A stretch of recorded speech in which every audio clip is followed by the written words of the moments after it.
That morning, the entire town of Liberty gathered in front of the old courthouse. A cabin and a piece of land, roughly 12 acres, about 5 hectares, were up for auction. The starting price, 12 cents. The crowd murmured, then fell silent. No one moved. The well-heeled traders, the wealthy ranch owners, they all stood frozen like statues. Only Gideon Hale, a rough around the edges rancher with dust-worn clothes, slowly raised his hand. 12 cents. His hoarse voice rang out. Every head turned, but instead of envy, what filled their eyes was pity. As if the man had just stepped willingly into a trap with no way out. "Do I hear anything higher?" The auctioneer called out, his voice echoing awkwardly. No one answered. The gavel came down. Thud. The cabin now belonged to Gideon Hale on the horseback ride back. Gideon could still feel those eyes trailing him like they were whispering a final warning. Do not go there. But Gideon had nothing left to lose. A 12-cent cabin with land, a well, and an old barn, just enough to start again with his scrawny herd of cattle. The dirt road led into sparse woods. In the distance, the cabin's wooden gate stood quietly among tall grass. Gideon pulled the res, his heart sinking slightly. Hanging at the gate was a body. It was an Apache woman. But not just any woman. She was enormous, taller, and broader than any man Gideon had ever seen. Her shoulders were wide, her legs so long they nearly touched the ground, even strung up from the overhead beam. Her face was smeared with dust and blood. Her eyes were still cracked open. Trembling in search of breath, Gideon tightened his grip on his knife and stepped quickly toward the gate. The 12-cent cabin he had thought was a lucky break was now revealing a secret far more terrifying than any whisper ever told. What would you feel if you were the one to witness such a scene? Tell me in the comments below. The bright steel knife sliced clean through the rope. The girl's heavy body collapsed like a felled tree, forcing Gideon to step back, his knees sinking into the dirt. He was a man used to wrangling wild bulls on the open range, but he had never caught the full weight of a woman built with such sheer strength and muscle. She lay still on the dry grass, breathing in ragged bursts, her broad chest heaving like it might burst open. Gideon tore a strip from his old shirt and wrapped it around the raw, bleeding rope burned on her neck. His hands trembled slightly. He could not tell if it was from the strain or the strangeness of holding a life this mighty in his arms. Hang on, girl, Gideon muttered. His voice rough like gravel under a boot heel. Her dark eyes cracked open deep and burning with fury and pain. She tried to speak in Apache. He could not understand a word, but he recognized that look. It was a plea for life. He reached for the cowhide canteen at his hip and dribbled a few drops of water onto her cracked lips. Her throat moved faintly and her breathing started to steady. Gideon crouched beside her, glancing up at the cabin's gate, the rope mark still etched in the beam. Dried blood smeared across the weathered gray wood. A seam left behind like a warning to anyone foolish enough to step near, he swore under his breath. This 12-cent cabin was no bargain. It was a trap. As the sun dipped low, Gideon dragged the girl into the cabin. The little wooden house was thick with dust. Its windows boarded shut, but the floor was solid, and cold ashes still lingered in the stove. It did not feel like a place left untouched for 15 years, as the town rumors had claimed. He laid her down on a worn wooden table and pulled a blanket over her shoulders in silence. Gideon studied her face. She was not a stranger. He had heard stories at the fur trading posts. Naley, granddaughter of Chief White Hawk, warrior blood, towering tall just like the legend said. But what was she doing strung up at the gate of this cabin? And who would be cruel enough to do that to the granddaughter of an Apache chief? Gideon stepped out onto the porch, squinting into the fading light. Far off, at the edge of the woods, he saw a rider on horseback. The man wore a wide-brimmed hat trimmed with silver that caught the last rays of sunlight. He did not approach. He did not ride away. He just stood there like a sentinel. When their eyes met, the rider turned sharply and vanished into the trees. A cold shiver ran down Gideon's spine. The town had looked at him with pity. This cabin held more than a curse. Someone was watching, waiting, and now he had pulled a living witness down from death's noose. Inside, Nayeli stirred. Her voice was rough, barely a whisper. But one English word came through. Danger. They will come back. Gideon clenched his callous hands. This worn-out rancher had never wanted to be part of someone else's fight. But with a 12-cent cabin and a dying giant of a girl now in his care, he knew his days of peace were over. That night, Gideon barely slept. Inside the small cabin, the flickering fire light from the wood stove danced across cracked wooden walls. The giant Apache girl lay wrapped in blankets, occasionally groaning, her eyes fluttering open, then slipping shut again. Every time she stirred, the old wooden bed creaked like it was about to snap in two. Gideon sat beside her, his Winchester rifle within reach. He had grown used to prairie wolves, cattle thieves, and countless lonely nights beneath the stars. But now a different kind of unease throbbed behind his temples. Who in their right mind would hang a giant girl at the gate like some sick spectacle? And why had the whole town stayed silent? As dawn broke, Gideon knew he had to ride into town. Nayeli needed medicine, clean water, and fresh bandages. He left her inside, locked the door, and took the dirt path back to Liberty. When he stepped into the general store, a strange tension hung in the air. Conversation stopped. A few women pretended to browse fabric, but their eyes kept darting toward him. Gideon walked straight to the counter and pulled a few coins from his pocket. "I need bandages, antiseptic, and some food." The storekeeper, a wiry man with trembling hands, quietly packed the supplies without a word. He set the bag on the counter and with a whisper barely above a breath, he asked, "The cabin?" At Crow's Gate, Gideon gave a slow nod.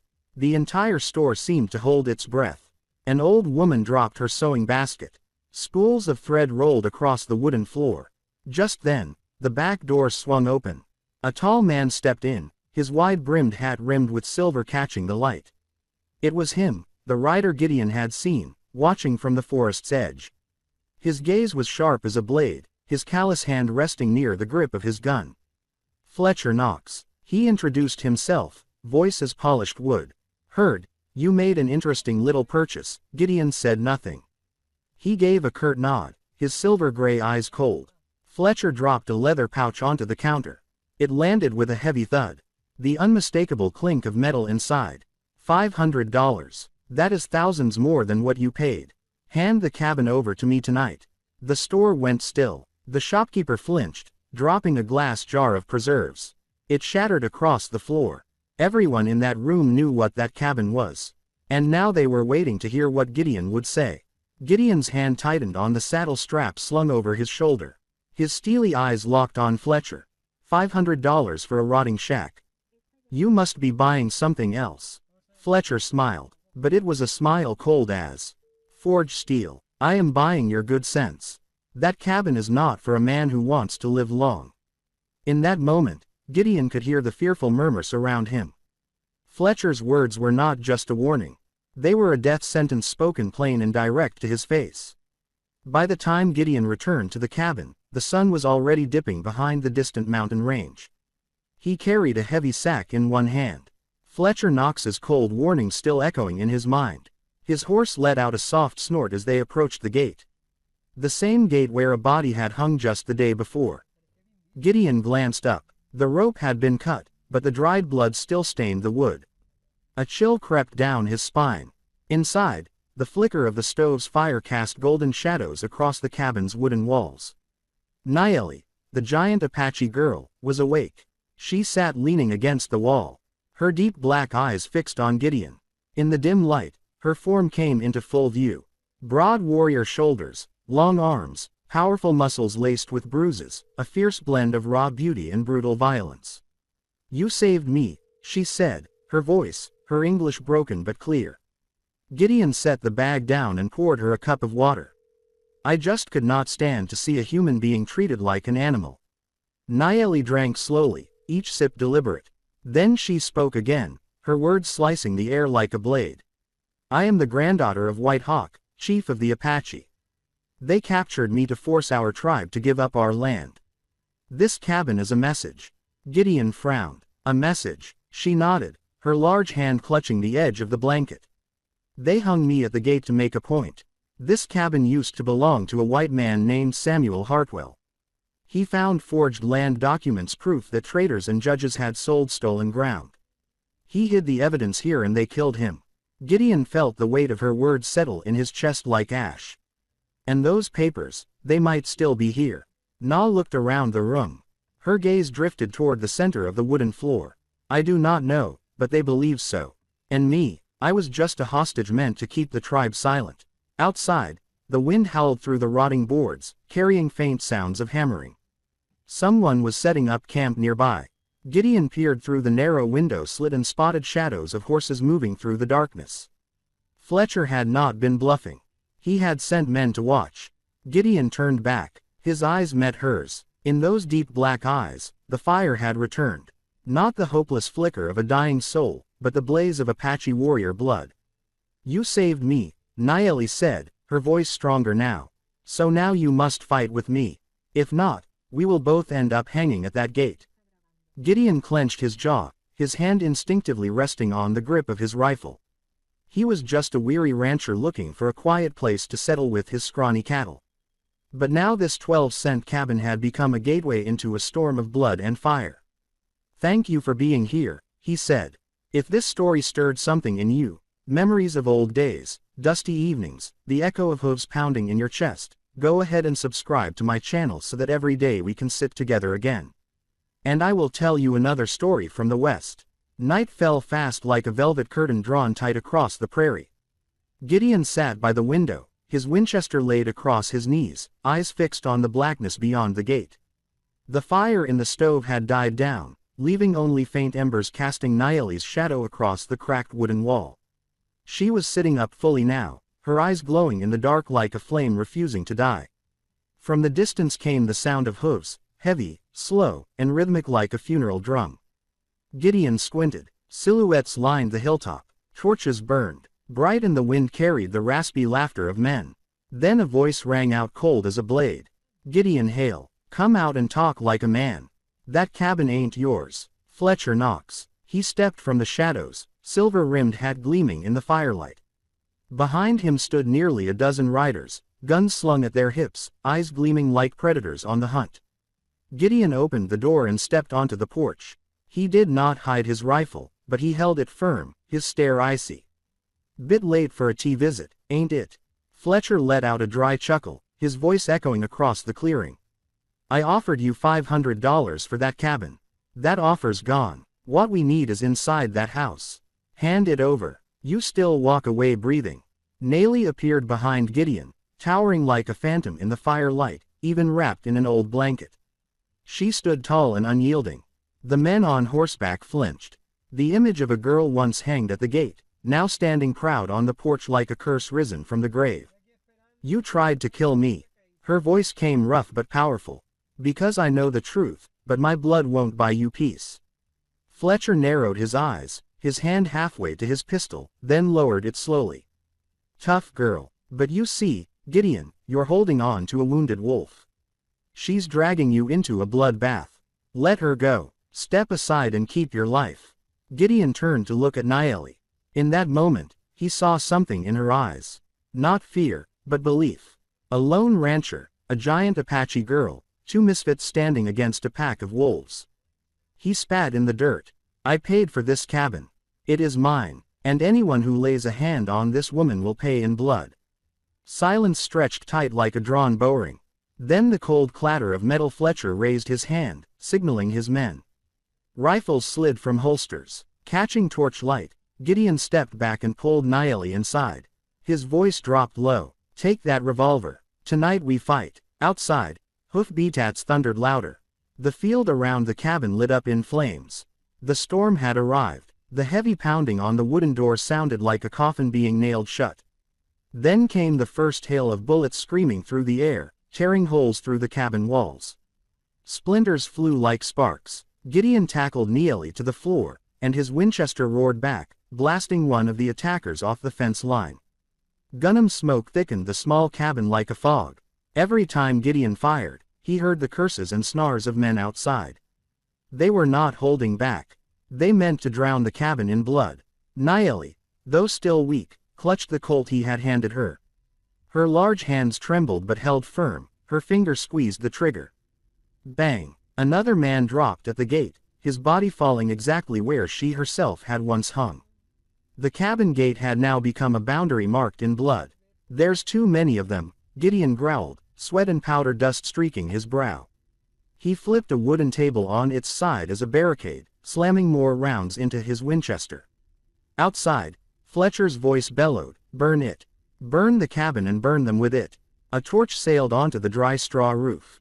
Flames burst into the sky, golden light flickering in Naeli's black eyes. She gritted her teeth, braced her hands, and stood tall, her towering frame casting a shadow over Gideon. "They will not have this cabin," she said, her voice but resolute, "and they will not have me."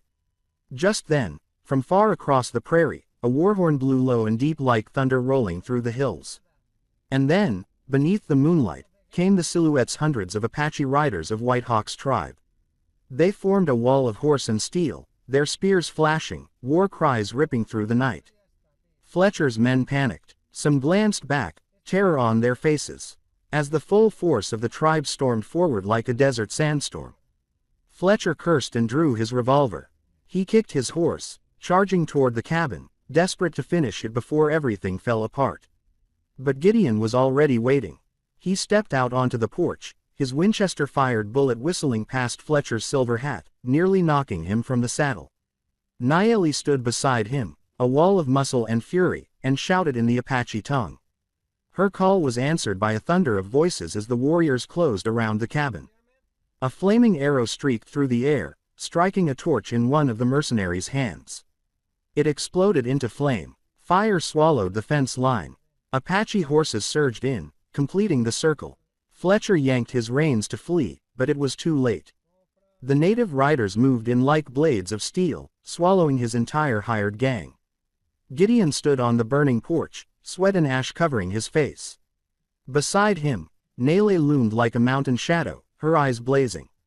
They had survived the night, but Gideon knew this was only the beginning. The cabin's secret was still buried, and whoever was pulling Fletcher's strings would be far more dangerous. Dawn painted the prairie blood red.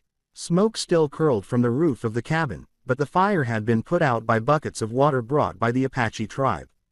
The bodies of horses and fallen men lay scattered around the fence line. The air thick with the scent of gunpowder and scorched ash. Gideon sat slumped on the porch steps, breathing heavy, his callous hands still trembling from the blood-soaked night.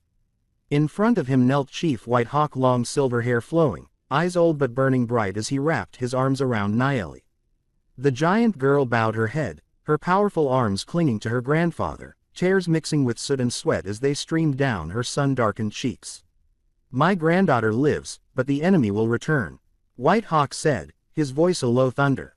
He looked Gideon in the eye. "This cabin hides something they want buried forever." Gideon turned his gaze to the scorched house. He remembered what Naeli had told him the night before, that Samuel Hartwell had hidden the real documents. He stepped inside, knelt on the smoke-stained floor. In the center of the room, he spotted something odd. A square patch of planks sealed tightly with black stone hard resin. "Here," Gideon whispered. White Hawk nodded and signaled. Two warriors stepped forward with axes.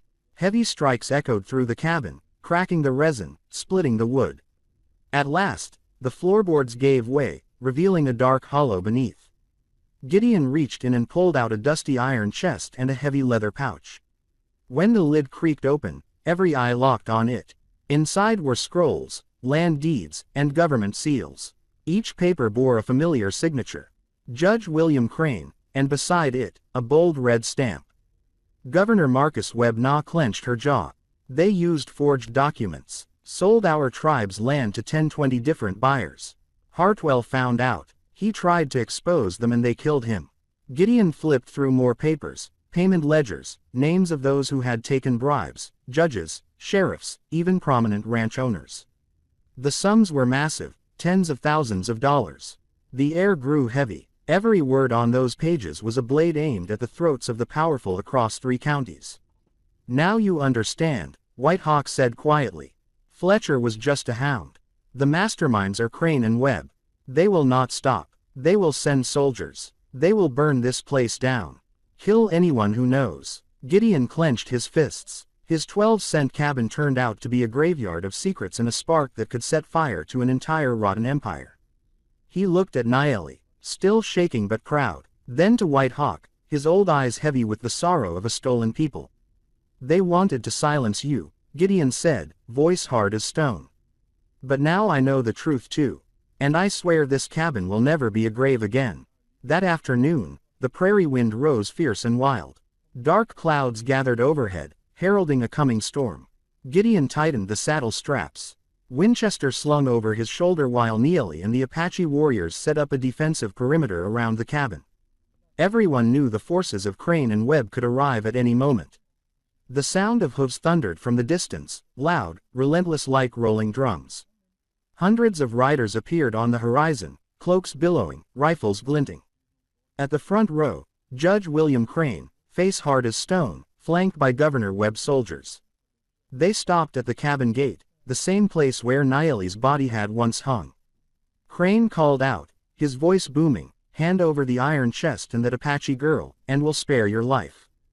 Gideon Hale, you're just a poor cowhand. Don't let 12 cents become your tomb. Gideon stepped out onto the porch, eyes steady. He raised the stack of papers pulled from the chest. These documents are enough to hang both you and your governor. You think I'll bow down? Murmurs rippled through the crowd of riders. Some began to shift uneasily at the mention of Webb.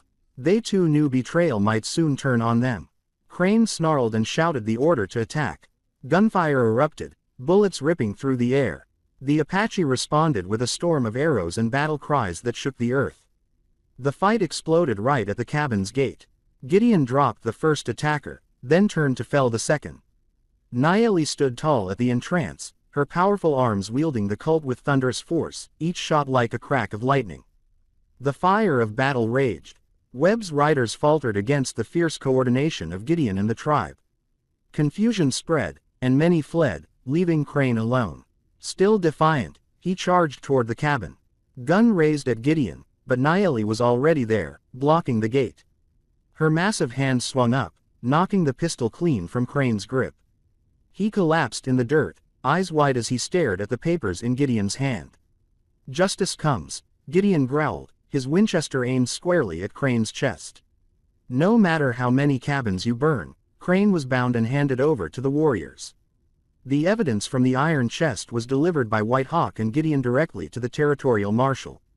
1 week later, Governor Webb and his accomplices were marched out in handcuffs before the public. News spread like wildfire. All 3 counties trembled. The 12-cent cabin was no longer a place of hanging, but a symbol of justice. Na, the chief's granddaughter, was hailed as the one who returned from the dead. And Gideon, the once Fay rancher, became a hero not just for his steady aim, but because he had chosen to stand on the side of truth. Years later, when the prairie wind whispered through the grasslands, one could still see a dim light glowing inside the cabin. Gideon sat on the porch, Na by his side, both of them quietly watching the old gate. Where once hung a noose, now stood a wooden sign with just one word, freedom. Now listen here, out in that wild land, a poor man spent just 12 cents to buy a run-down cabin. But what he got was not wood, not land, but the burden of an entire generation. A girl hung at the gate, blood-stained papers, and a truth the whole town feared. Sometimes life is just like that 12-cent cabin. You think you're buying a cheap place to rest, but you end up walking straight into a storm. You believe you're choosing something small just for yourself. But fate demands you stand for something far greater. Gideon was just a rough old rancher, unnoticed by most, but when he cut the rope from the neck of that Apache girl, he did not just save a life. He saved what was left of his own humanity. Sometimes one small act of courage is all it takes to spark the path to justice. And that perhaps is the greatest truth this story holds. Justice always begins with the choice of an ordinary man. You don't have to be a governor. You don't have to be a general. You just have to be willing to say no to what is wrong and stand beside those who are too often left alone. Even a broke rancher can shift the weight of an entire land out west where gunfire and dust decide fate. The one thing that endures is not gold, not land deeds. What remains is the voice of what is right. And once that voice is raised, even the wolves step back once again. I am truly honored to have shared this with you. Tell me what this story meant to you. Leave a comment below. Hit 1 if this story moved you.